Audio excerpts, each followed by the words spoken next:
Hello, everybody, and welcome to the very first episode of Leading Questions. We're here today with our special guest, Megan.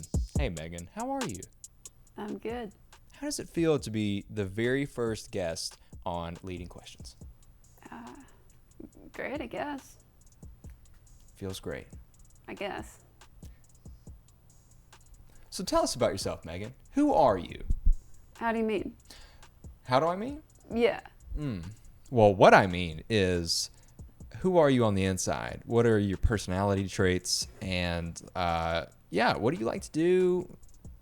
Yeah, those kind of things. I'll just go with three personality traits. I'd say I'm pretty blunt.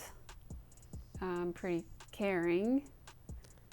Oh yeah, usually blunt and caring don't really go hand in hand. I mean, they can. They can? Yeah. Okay, what's your third? My third is that I'm very analytical.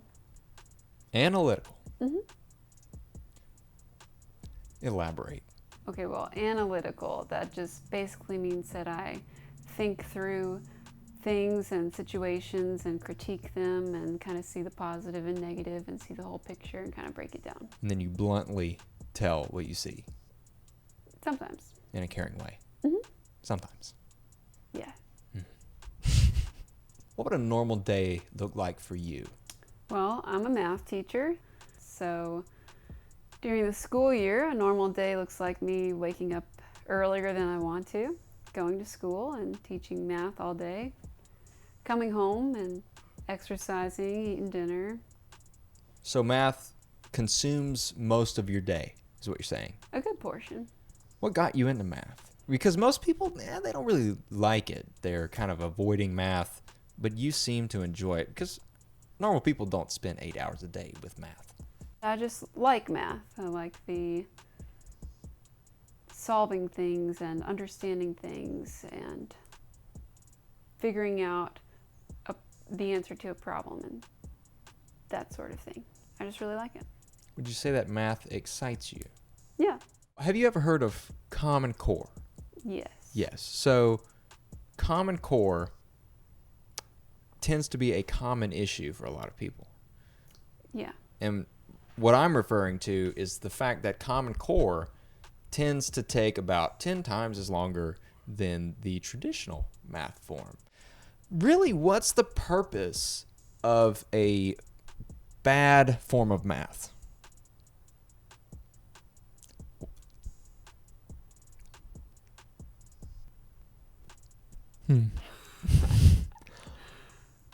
So what's really the benefit of this slower math process? Well, the benefit to having multiple processes is that you gain greater and deeper understanding of the math. Do you have any hobbies? Yeah, I like to read. I like to go outside and hike and do photography, wildlife photography specifically. Oh, photography, okay. Mm-hmm. Is photography challenging in any way? Is it hard, difficult? Yeah, it can be. In what ways would it be hard?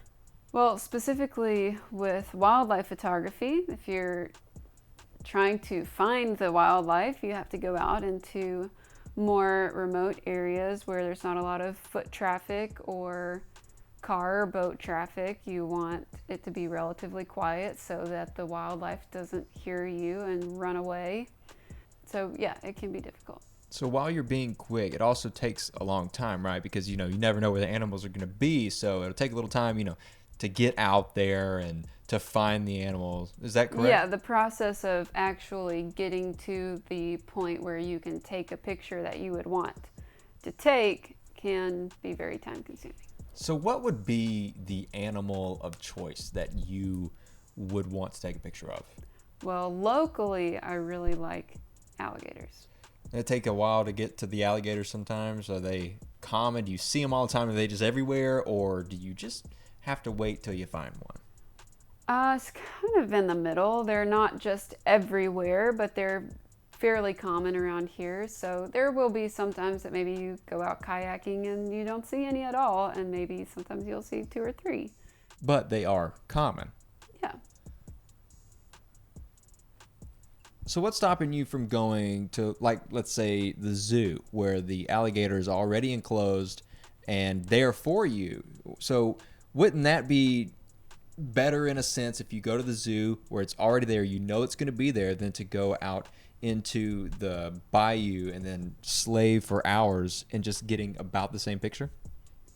It would be easier if your goal is just to see an alligator, any alligator.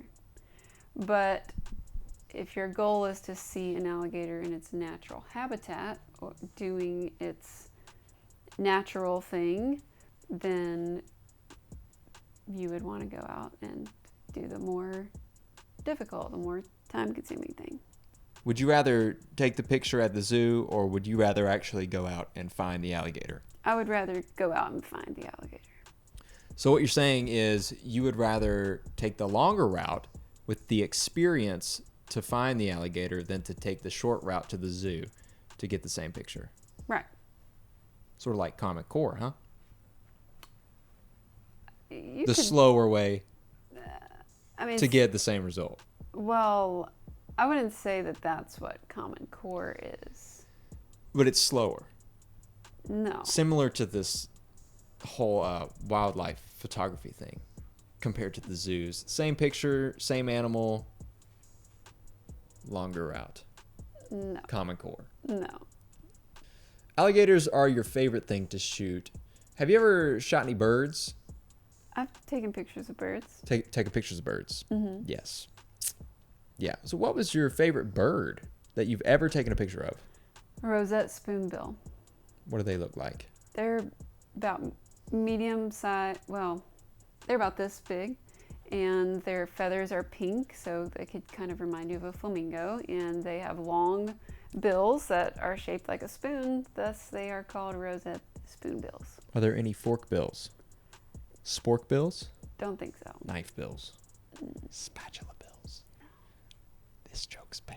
Yeah. I've noticed on Facebook you've taken pictures of egrets. Right. And a lot of the captions that I've seen, you're talking about how great the egret is in your photo. Do you tend to talk up your work often? Like, do you flaunt it to everybody on a normal basis? Because I've tried to step in and sort of knock you off your pedestal a little bit.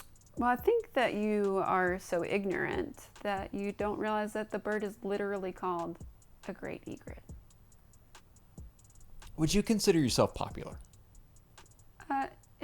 In some sense, yeah. Define popular. I think that you could take it to mean that you are known by a lot of people, or you could take it to mean that you are the most or one of the more favored people in a group. And you're popular. Yeah. You have any siblings? Yeah. How many? One brother and one sister. What's your sister's name? Elizabeth. Tell me about her. What's she like? Physical or? Well, let's go with 2 physical traits and then just a couple about who she is. Okay, well, she has really curly blonde hair and she has very, very blue eyes. And she is very smart and cares very deeply for people. What about your brother? What's he like? He's pretty average. He's not noticeable. No. Yeah. Let's go on to the traits. You know, he's kind of easy to dislike. He can be kind of annoying, you know.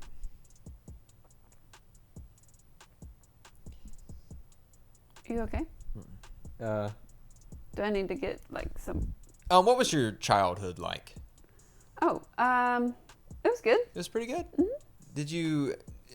Your relationship with your siblings, was it nice? Was it enjoyable?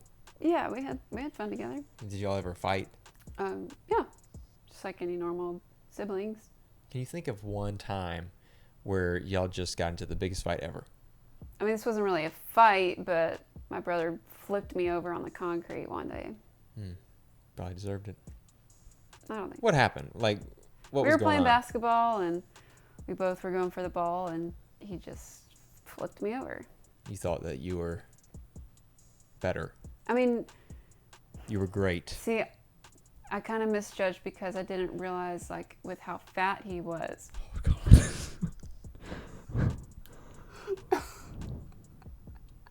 Your brother was fat?